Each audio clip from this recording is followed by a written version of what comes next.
Our LSA-powered 68 Olds now runs and drives, and we've dyno-tuned it to make an astounding amount of power. The only thing left to do now is to drive it and see if we've achieved the goal of adding power and drivability. I really like driving this car for a lot of reasons. The GM A-body platform is one of the nicest driving muscle cars when it's set up properly. It does everything you could want. And with the supercharged engine, it is an animal when you put your foot to the floor. And the really neat thing is that you could drive this thing around town and not know that you have that much power until you put your foot down, and it just goes crazy.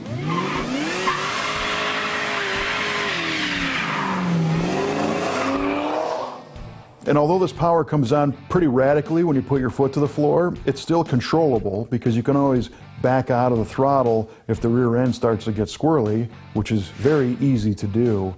But it's amazing how much power this supercharged engine makes and how quickly it makes it.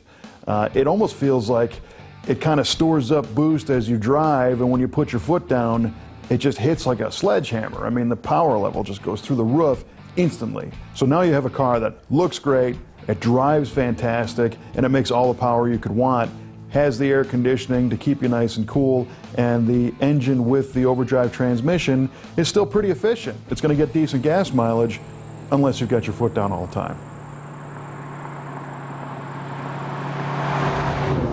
Well, the ultimate goal of this project was to build a cross-country cruiser that still looked like a late 60s Oldsmobile, but had modern performance, economy, and comfort. And this thing, it's perfect. It nailed everything. The Connect and Cruise LSA kit is rated at 556 horsepower, but as they proved at the dyno, this one actually makes more than that at the wheels as installed in this car. So the big question is, how does this engine make a lot more horsepower than it's supposed to? Well, in this particular installation, we've got an air intake tube that's much more efficient than the air intake tube that this engine was rated with. And we also have a much bigger air charge cooler to remove the heat that the compressor puts in.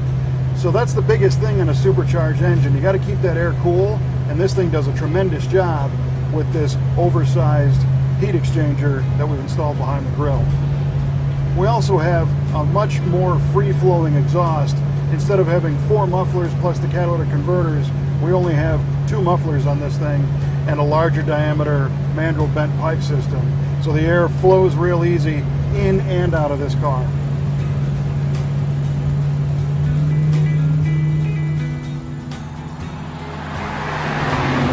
Now in our shop, we just did the engine, transmission, and the air conditioning upgrade in the car. It already had a Hotchkiss TVS total vehicle system suspension kit on it with tubular control arms, bigger front and rear sway bars, a stiffer rate spring, and a good shock absorber. And it handles wonderfully. It's still nice and comfortable because it is an Oldsmobile, but it corners flat, and it's got a Hydro Boost brake system with Wilwood brakes at all 4 corners, so it stops really, really well. Don't be surprised if you see this car on the open road on a Hot Rod Power Tour event or other cross-country trip, because this guy is going to drive this thing till the wheels fall off. And with the amount of power it makes, it's going to be a fun ride doing it.